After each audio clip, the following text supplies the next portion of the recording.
So in college, I was a government major, which means I had to write a lot of papers.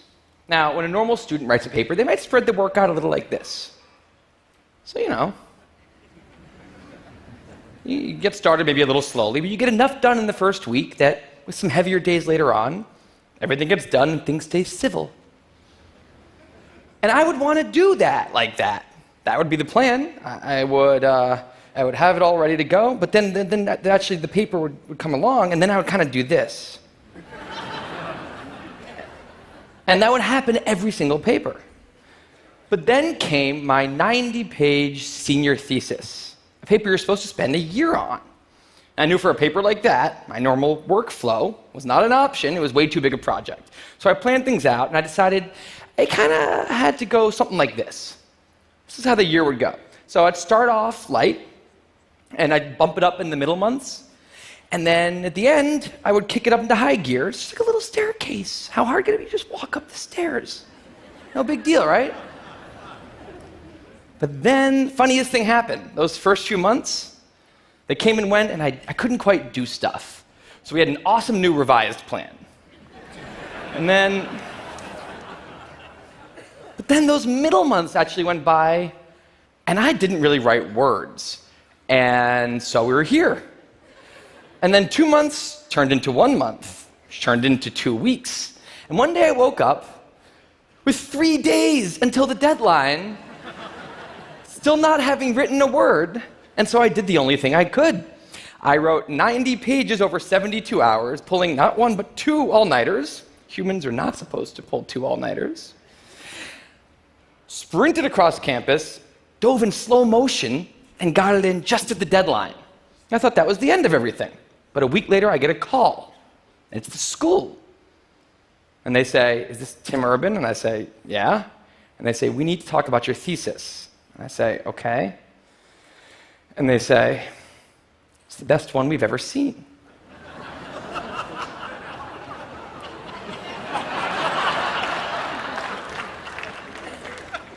That did not happen.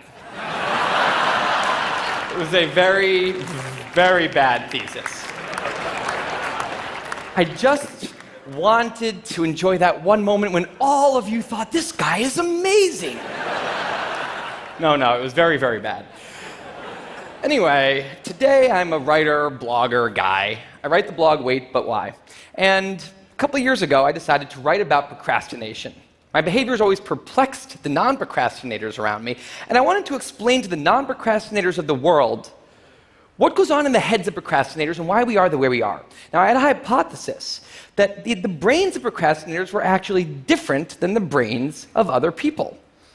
And to test this, I found an MRI lab that actually let me scan both my brain and the brain of a proven non-procrastinator, so I could compare them, and I actually brought them here to show you today, and I want you to take a look carefully to see if you can notice a difference. And I know that if you're not a trained brain expert, it's not that obvious, but just take a look, okay? So here's the brain of a non-procrastinator. Now, here's my brain.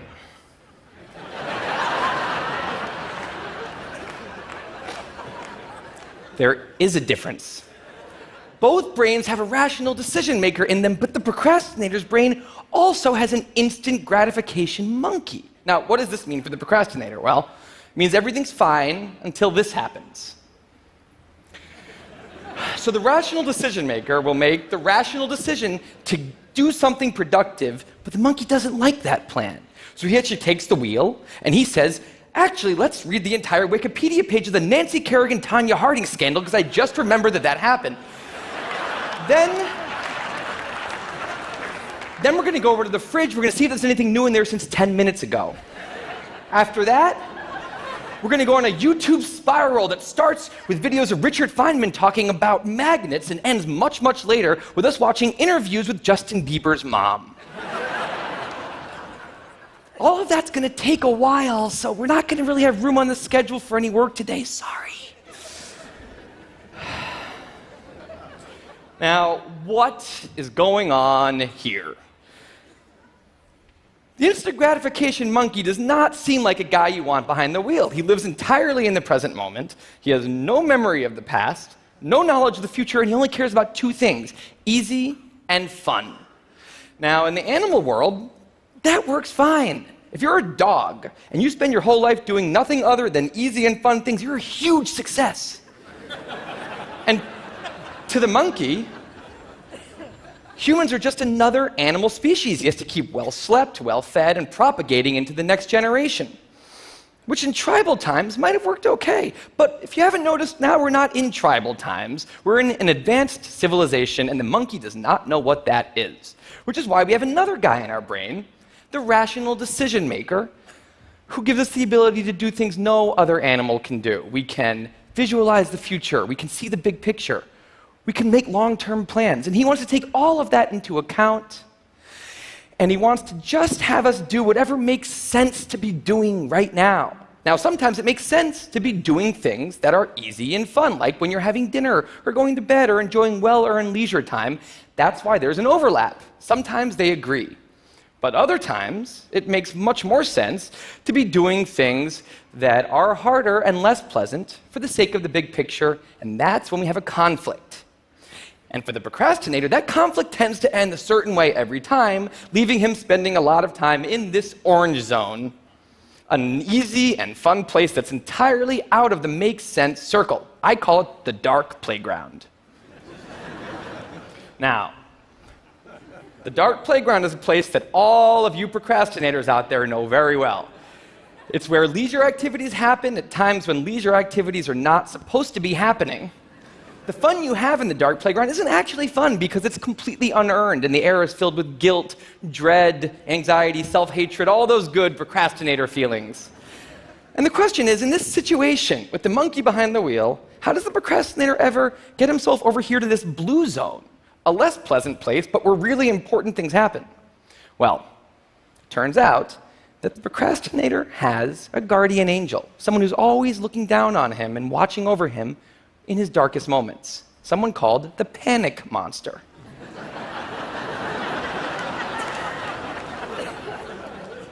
Now, the panic monster is dormant most of the time, but he suddenly wakes up anytime a deadline gets too close or there's danger of public embarrassment, a career disaster, or some other scary consequence. And importantly, he's the only thing that the monkey is terrified of. Now, he became very relevant in my life pretty recently because the people of TED reached out to me about 6 months ago and invited me to do a TED Talk.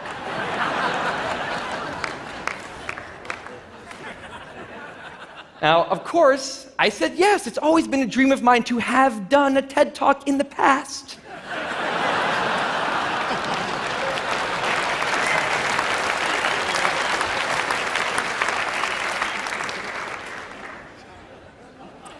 But in the middle of all this excitement, the rational decision maker seemed to have something else on his mind. He was saying, are we clear on what we just accepted? Do we get what's going to be now happening one day in the future? We need to sit down and work on this right now.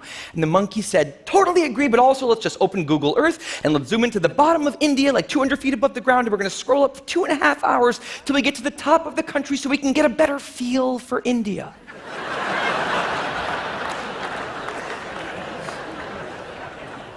So that's what we did that day. As 6 months turned into 4, and then 2, and then 1, the people of TED decided to release the speakers. And I opened up the website, and there was my face staring right back at me, and guess who woke up? So the panic monster starts losing his mind, and a few seconds later, the whole system's in mayhem.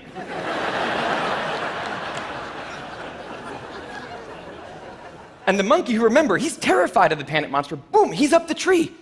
And finally, the rational decision maker can take the wheel and I can start working on the talk. Now, the panic monster explains all kinds of pretty insane procrastinator behavior, like how someone like me could spend 2 weeks unable to start the opening sentence of a paper and then miraculously find the unbelievable work ethic to stay up all night and write 8 pages.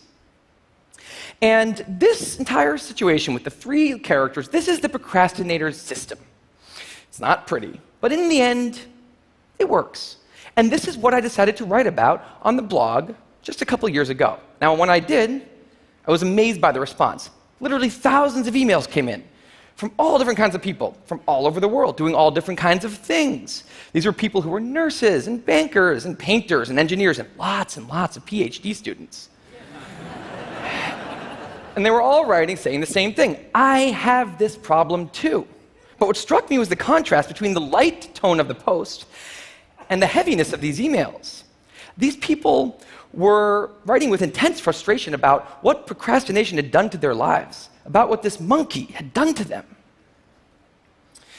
And I thought about this, and I said, if the procrastinator system works, then what's going on? Why are all these people in such a dark place? Well, it turns out that there's two kinds of procrastination.